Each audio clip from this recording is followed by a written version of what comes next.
Ladies and gentlemen, I'm joined by my friend Jan Moyen, and we are going to be reviewing the 12 legendary cards from set 3 Into the Inklands. We have done a full set review if you're interested in that, and we're also going to be rating each of the super rare cards. But these are the 12 legendaries. Of course, they're going to be the most rare, most expensive cards in the game, but some legendaries are very good, while others not so much. Now, the first card we're going to look at is Ursula. Ursula is a inkable 3-cost card in Emerald. She has 2 strength, 3 willpower, and she quests for 1. Whenever this character sings a song, you may play that song again from your discard for free, then put it on the bottom of your deck. So, important to remember that Ursula is only able to sing songs which cost 3 or less. So the main 2 targets for Ursula are going to be Friends on the Other Side, if you pair her with Amythst, or if you pair her with Steel, Let the Storm Rage On.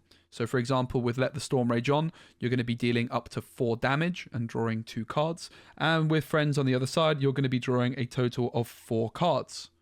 Moyen, what are we thinking on Ursula? A pretty damn good card, I must say. For both of these combinations, I think these specific interactions are so strong that I cannot see myself putting Ursula lower than A. Yep. I think it's like high A or low S tier. I'm of the same opinion, yeah. I think I'm more happy with her like higher up in the A tier because she's maybe not just good all the time or not. Mm-hmm. And when she is good, she's definitely very good, but there's going to be times you're inking her for sure.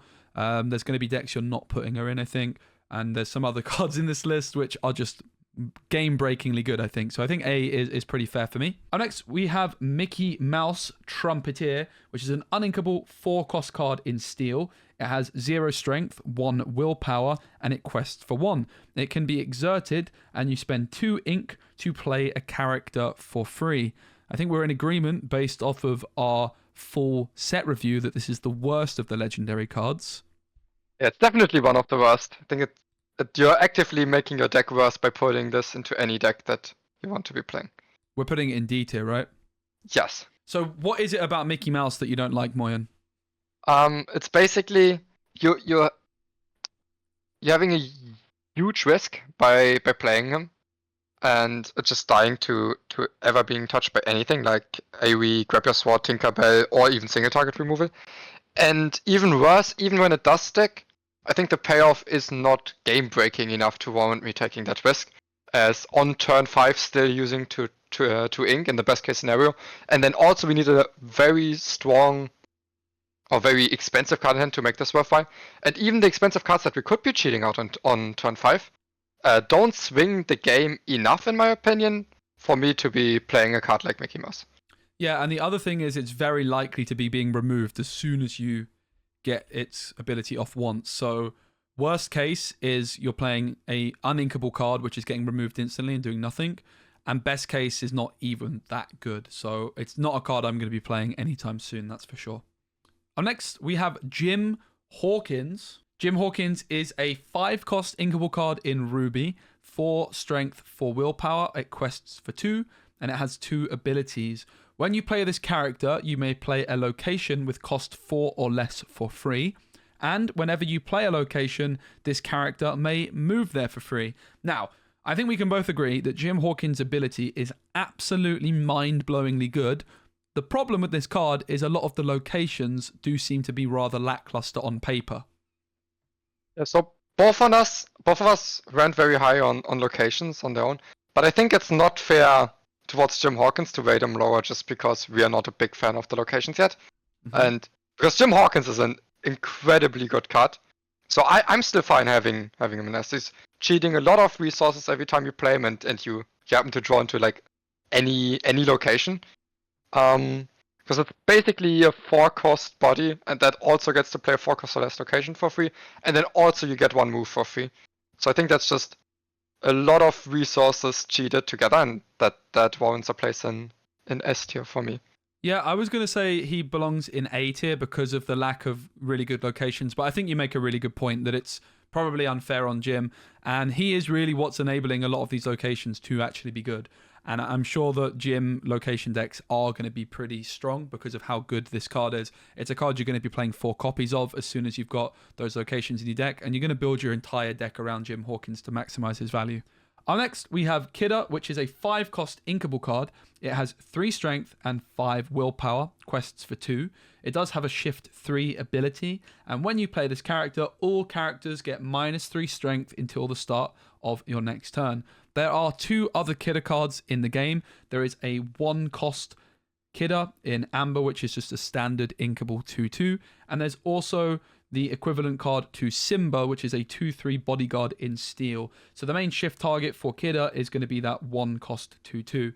Now this card's utility is going to be in particular in aggro decks, where you set the whole board strength to 0, meaning that you're able to quest with all of your cards without the threat of them being removed by challenging characters. In an aggro deck, this is going to give you 1 extra turn with cards on the board where you can just quest with lots of low strength, low willpower cards that are gaining a lot of lore, and it's going to be really difficult if your opponent isn't playing steel for them to remove your cards, and therefore I think she's going to be a staple card in aggro decks. The question is, how good is she? Because I think she's very good, but how good do you think she is, Moyen? I think even in aggro we won't be playing 4 copies necessarily. It's a nice finishing tool, but it's also just a very specific use case as this finisher that lets you quest 1 extra time, which I think she's good for, but it's nothing game breaking whatsoever. Yep. So I personally put her in B tier. I think I'm happy with B tier. Looking at Ursula in A tier, I think she's a tier below Ursula. And overall, the legendaries in this set are actually pretty good. Certainly compared to some of the previous sets, we've had some awful legendary cards, but yeah, I think B tier is very fair for this set. Okay, up next, we have Maleficent, Mistress of Evil. She's an inkable 5-cost card, 2 strength, 3 willpower. She quests for 2, and she has 2 abilities. Whenever this character quests, you may draw a card, and during your turn, whenever you draw a card, you may move 1 damage counter from a chosen character to a chosen opposing character. So when you play her, she draws, when you quest with her, rather, she draws you a card, and therefore when she draws you a card, you can also move a damage counter from a chosen character to a chosen opposing character. Interesting to note, I've just realized with this ability, it doesn't have to be one of your own characters that's damaged. So if there's one of your opponent's characters that's got damage, you could move a damage counter from that to a different card, perhaps to finish it off. So overall, the card has high potential. The problem is with this card, she's not doing anything the turn she's played, so she can be removed by a smash and trades down very heavily to a card like Smash. But if she does stick on the board, she does have quite a lot of power potential. Yeah. So for me, this is a little bit similar to Mickey Mouse, as you're taking a risk playing it because she's very vulnerable, and then also the payoff is not that crazy. So I unfortunately think that she's also D tier. Ooh, that's controversial. I don't think we can put her in the same tier as Mickey Mouse. She's inkable. She's above Mickey Mouse, but it's. Do you not think she's deserving of C? No, I don't think so. But okay, it's your tier list. We'll put her in D. I don't think she's that bad, but I can definitely see it. I can actually see your argument. Also, I think people were, if you remember about there was an Emerald 4-cost Daisy Duck, I think. This was a 2/3 if she quests, your opponent discards a card. Mm-hmm. And in a lot of ways, I think these 2 cards are comparable, as in like generating 1 card advantage once questing, but it's a 2/3 quest line. And Daisy Duck was even a 4-cost, and they were playing discard synergy, and even the discard decks weren't really playing Daisy Duck. So I really don't think Maleficent will see play. I can see it. I just think putting it in the same tier as Mickey Mouse is so brutal, but let's do it. Okay, I'm down with that. Maybe we could bump her up to C tier at the end of the list. We'll see where everything else sits. For me, D tier is just the tier of cards that I definitely never want to play. Yep, that's fair. Okay, up next we have Robin Hood, Captain of Sherwood. It's a 5-cost inkable card, 3 strength, 6 willpower. It has a shift 3 ability, quests for 2.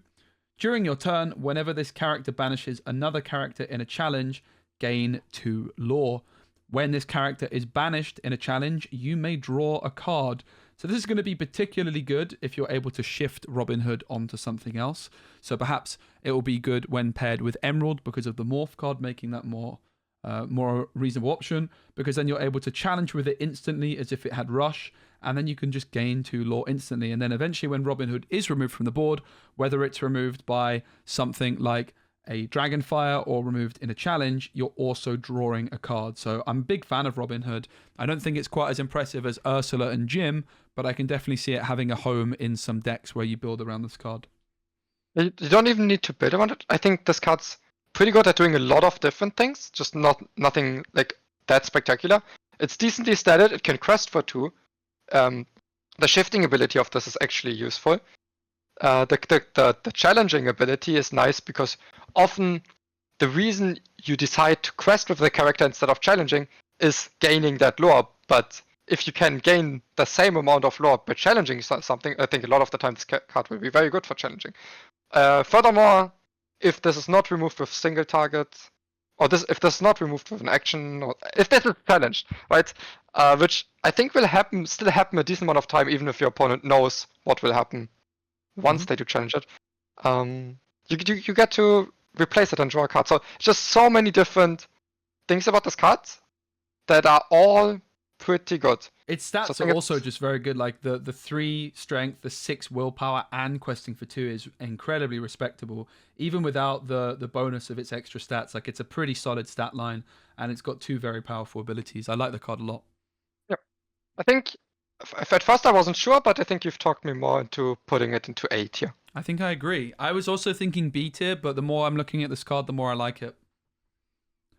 Okay, up next we have Hydralethal Snake. It's a uninkable 6-cost card in Ruby, 6 strength, 5 willpower. It quests for 2, and its ability is when this character is damaged, deal the same amount of damage to a chosen opposing character. Me personally, I think this is S tier. This is the type of card that I love to play. As in, it's a card that is like universally good. Like it's almost hard to imagine a situation where I'm not happy just jamming this on a lot of different board states. And no, it's incredibly hard to efficiently remove because every time they remove it by dealing damage to it, no matter if they challenge it or deal damage by using an action, we still get a lot of value out of it. And even if they decide to leave it up, we might just be able to trade into one character and still banish another of their characters. So I think this card is just... I don't know, I can't see myself being too sad about drawing this card in no matter the board state. Do you think the fact that it's uninkable rather, it is having an impact on that? Sure, but the reason I'm fine with it is basically if my uninkable card is like universally good, I don't care that much about it being uninkable because at least I can almost always still play it and be fine with it. If a card's very situational and uninkable, that's a different story. But I think with this card, I'm fine with it being uninkable. Yeah, I mean, most cards you look at, you quest with them for a 2, and then they get removed by Maui, and you don't feel great about it. Whereas with this card, it finishes off Maui, as it's also got a big amount of strength itself, and then you would still get to deal 5 damage to another character of your opponent's. That is pretty insane. All right, S tier, below Jim or above Jim? Probably below Jim, because Jim like single-handedly might enable locations being playable, while this is just a card that you slot into a lot of decks. Yep. Okay, up next we have Perdita, Devoted Mother, which is an uninkable 6-cost card, 1 strength, 6 willpower. It quests for 2, and its ability is when you play this character and whenever she quests, you may play a character with cost 2 or less from your discard for free. Now, instantly, I thought that this is going to be a card that's great in Rockstar Stitch decks because you're going to have lots of 2-cost cards and you're going to be able to play them again on the board. However, the more we discuss this card in our full set review, the more we realize that this is just a universally very good card. You can play this card on turn 6, and then you're instantly playing a card which has been removed, like a 2-cost card, like a Simba, or perhaps the Simba that's now in Ruby, which quests for 3. That means that you're going to have potentially 5 lore on the board. None of the cards are exerted, and then she quests again, and you can add another 2-cost card from your discard to the board again. So she's a huge threat, can put down serious questing power. There's just not really anything about this card that's bad. It's an incredible aggressive, but also mid-range threat. As in, you know, in Lorcana, it can be very hard to play from behind because suddenly every card your opponent puts down almost has to be removed before it quests. And that's very difficult to do for a lot of decks. And this card just immediately puts down 2 threats that can immediately quest. And if it just takes 1 turn, it already quests for 2 and develops another threat potentially. So the only downside, I guess, is if none of your early drops are in your discard pile. But I think most games you play one, and most games they do end up in your discard pile at the point where you can play Perdita. So to me, Perdita is also an S tier card. I agree. Do you know what? I think it might be the best of the bunch. Thoughts? It is extremely good. I think it's better than Jim and Hydra rather. I also have it above Idra, but below Jim. For me, Jim is just higher because it just enables locations, maybe playable threats, but that doesn't necessarily mean that Jim will be played more or in better decks. But yeah, that's just my reason. Okay, on to the 7-cost cards. We have Milo Thatch, which is an uninkable 7-cost card. It has 4 strength, 4 willpower, and it has the shift 4. It quests for 3. When this character is banished, return all opposing characters to their player's hands. So this is obviously a card which, if you can get it down on turn 4, is going to be applying a ton of pressure to your opponent's side of the board. And of course, being in Emerald, it's also going to be able to shift onto the Morph card, which is a 2-cost card where you can shift any card on top of it. So you're going to be able to consistently play this down on turn 4. And I think that is a big impact on this card. If otherwise, if you're not shifting this card, it's not worth the 7 cost. It's going to be quite slow. But if you can shift this down, quest with it instantly, it's applying a lot of pressure for sure in an aggressive Emerald aggro deck. It doesn't. I don't even think it needs to be an aggressive deck. I think even slower decks can make use of this huge tempo swing. But I can also see this maybe being the tool. Let's say you play like Sapphire, Emerald, Ramp, and then this is your tempo swing tool. Because in these Ramp decks, you often need a tool to reset the board, and then you just play on the game with more resources than your opponent. And you could even do something like go turn 1 Milo Thatch, and then you go turn 2 ink a card and one jump ahead. And then already on turn 3, you can just put down this Milo Thatch, reset the board, and from there play the game with 1 more resource than your opponent, and take advantage of this resource advantage. So I think, to me, the timing, because your opponent can a little bit decide the timing on when the returning of all their characters happens, but it's not that easy for them to play around this efficiently. So to me, this is like the hardest card to evaluate of the legendaries. Yeah, I think that's a fair point. But I see a lot of potential in the card, and it has this type of ability that you won't find in any other card. I think it's A tier at least. Okay. I was thinking more like upper B tier, but I'm happy with lower A tier as well. I think it's like, again, I think the fact that you've got Morph in Emerald, it's just going to be consistently able to be played very early. I am kind of drawing comparisons to Belle from set 2, who before release everyone was very high up on and then kind of proved to be not as good. But Milo's quite different in the fact that it's got that 4 willpower, which means it can't be removed by Smash. And also, it is getting value even if it's not challenged. I think Belle has to be challenged, whereas Milo, if it's just removed at all. Yeah, Belle was this card where if they don't remove it, you can just win the game, but it does just get removed and then you lose the game. Yeah. While Milo Thatch is a lot more awkward to deal with.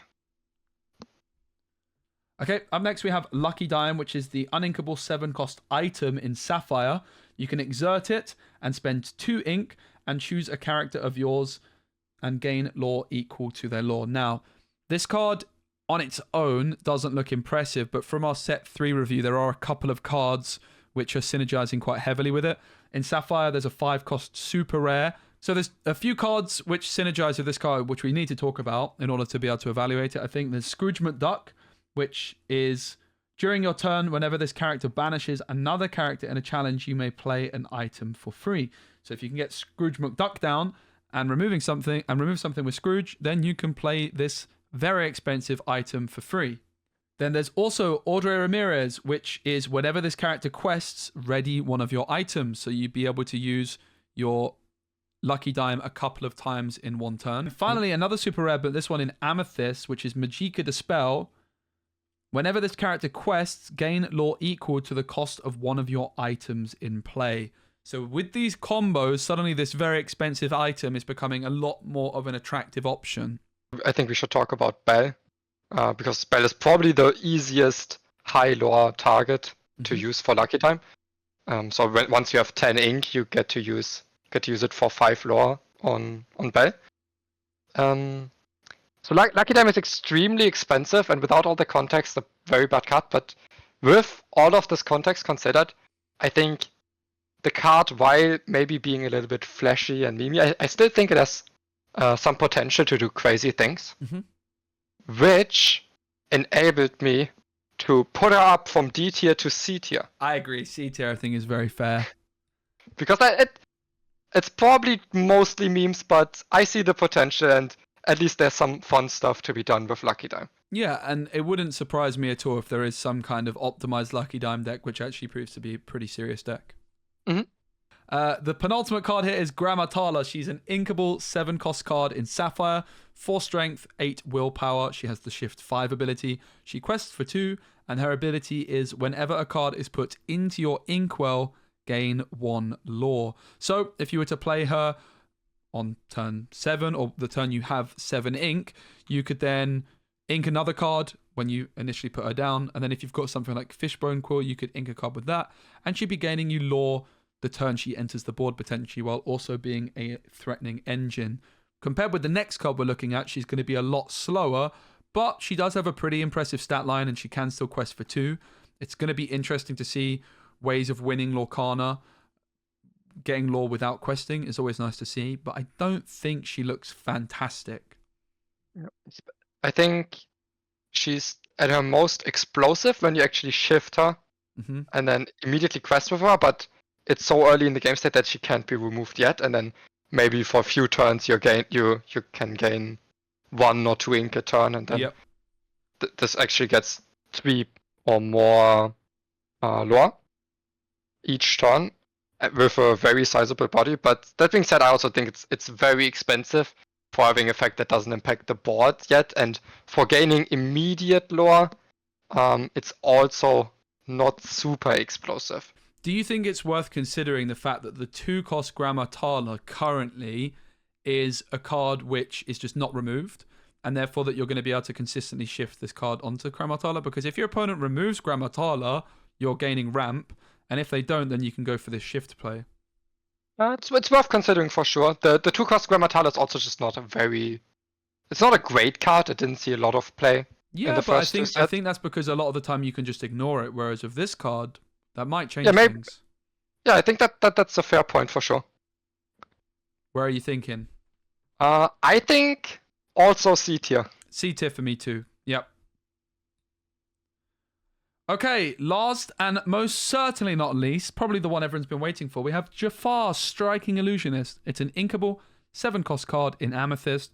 It's got 4 strength, 5 willpower. It quests for 1, shift 5, evasive, and its ability is during your turn, when you play a whole new world, win the game. No, during your turn, while this character is exerted, whenever you draw a card, gain 1 lore. So you can shift this on turn number 5 onto a Jafar that's already there, and then you can sing a whole new world, and you gain 7 lore just like that.